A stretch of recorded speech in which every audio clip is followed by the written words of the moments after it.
Lu gagal karena satu hal. Lu mau sukses, tapi nggak mau disakiti.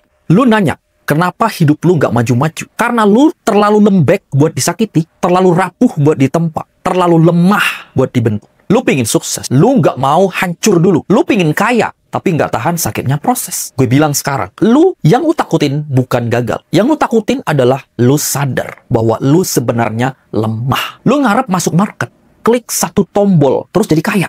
Bro, itu ilusi murahan. Sukses itu sadis. Dia nggak datang ke orang yang setengah ngat. Dia nggak datang ke orang yang setengah hati. Dia cuma datang ke orang yang mau disakiti, dibantai, diludahin oleh kegagalan, dan tetap bangkit. Gue udah kalah berkali-kali. MC sudah dihina tiap hari, tapi gue tetap di sini karena gue nggak takut sakit. Lu pengen freedom, lu pengen punya rumah, mobil, istri lu senyum setiap hari, bro, itu harganya mahal. Dan harganya bukan cuma waktu. Harganya, mental lo harus ditempa kayak besi panas. Gue nggak kenal orang sukses yang belum pernah jadi korban. Korban sistem, korban market, korban diri sendiri. Gue ngerti sekarang, sukses itu bukan buat orang pinter, tapi buat orang yang mau mati duluan. Lu gagal karena lu manja. Mental sosial media, pengen di-like, pengen dimengerti, pengen disemangatin. Ayo bang, semangat bang. Bro, lu bukan anak kecil. Lu prajurit yang harus siap ketampar tiap hari. Lu gagal karena tiap kali sakit, lu langsung nyari pelukan. Gua nggak butuh pelukan, gue butuh pukulan. Gue jadi pemimpin bukan karena skill doang. Gue jadi pemimpin karena gue berdiri di atas rasa takut gue sendiri. Gue bukan ngeluh ke market. Gue bikin market ngeluh, lihat gue. Kalau gue main di zona nyaman, gue nggak akan jadi apa-apa. Dan kalau lu masih takut disakit, lu nggak layak dapat apa-apa. Lu bangun pagi, ngeluh. Kerja, ngeluh. Trading, ngeluh. Lu bukan nyari hasil, lu nyari simpati. Gue lihat lu bukan dari chart lu. Gue lihat lu dari cara lu merengek. Lu bahkan belum layak dibimbing. Kecuali lu siap buat disakiti tanpa drama. Gue udah lewat titik lo. Gue tahu rasanya gagal. Tapi gue balik. Gue kuat. Gue sadis sama emosi gue sendiri. Kalau lu pengen naik, lu harus turun dulu ke neraka. Dan lu gak bisa jalan sendirian. Tulis di komentar. Gue nggak takut sakit. Gue mau ditempa. Tag teman lo yang baperan. Tag yang suka curhat floating. Tag yang mentalnya masih cari kata motivasi setiap entry. Karena kalau lo masih mikir sukses itu soal hoki, lo bakal mati pelan-pelan di tangan market. Tapi kalau lo siap dibantai demi dibentuk, gue yang bakal narik lo keluar.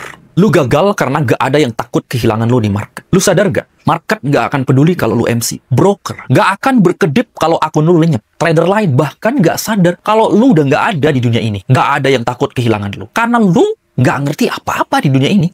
Lu bukan pemain penting. Lu cuma angka. Lu cuma data statistik di dashboard broker. Lu entry full margin. Loss lalu hilang. Dan sistem langsung ngelupain lu dalam 0,1 detik. Gak ada yang nyari lu. Gak ada yang nyimpan nama lu. Gak ada yang kangen strategi tolol lu itu. Lu ngerasa pinter. Pernah profit 1 kali. Terus ngaku jago. Bro, market udah kubur 1 juta orang kayak lu. Dan lu bukan siapa-siapa. Lu bukan predator. Lu bukan signal. Lu cuma korban. Korban dari kelalaian lu sendiri. Korban dari kemalasan belajar. Korban dari sikap sok tahu. Gue beda. Gue disebut di mana-mana karena gue bikin noise. Gue mencetak hasil. Gue bikin dampak. Lu diam-diam nyalain MT5, rugi, nangis, terus login di TikTok nyari motivasi palsu. Gue bukan motivator, gue pemimpin. Dan gue bukan nyari follower. Gue nyari orang yang siap naik jadi predator. Lu pengen dikenal, bikin impact. Dan impact itu gak datang dari nangis tiap kali floating. Impact itu datang dari struktur, sistem, disiplin, mindset keras, dan kemampuan buat survive walau lu berdarah-darah. Lu gagal bukan karena lu bodoh. Lu gagal karena lu biasa-biasa aja. Kalau lu mati sekarang, market nggak akan sepi. Keluarga lu mungkin sedih sebentar doang, tapi hidup terus jalan. Lu terlalu biasa buat bikin orang berhenti dan bilang, dia hebat, dia pejuang. Gue nggak bilang ini buat hina lo. Gue bilang ini karena gue pernah di situ. Gue tahu rasanya nggak dianggap. Gue tahu rasanya rugi sendirian. Tapi gue nggak mau mati biasa-biasa aja. Gue mau jadi sistem, dan sekarang gue sistem itu. Kalau lu pengen dunia peduli sama nama lu harus bikin sistem tunduk ke diri lu dulu. Gue punya caranya, tapi cuma buat orang yang siap matiin versi lamanya. Tulis sekarang di komentar, gue nggak mau mati biasa-biasa. Dan share video ini ke grup trader lu, ke semua teman lu yang ngerasa keren karena sempat profit $50. Padahal, satu-satunya yang inget itu cuma screenshot. Lu pengen dikenal, ikut sistem gue. atau terus hidup kayak file sampah di recycle bin market.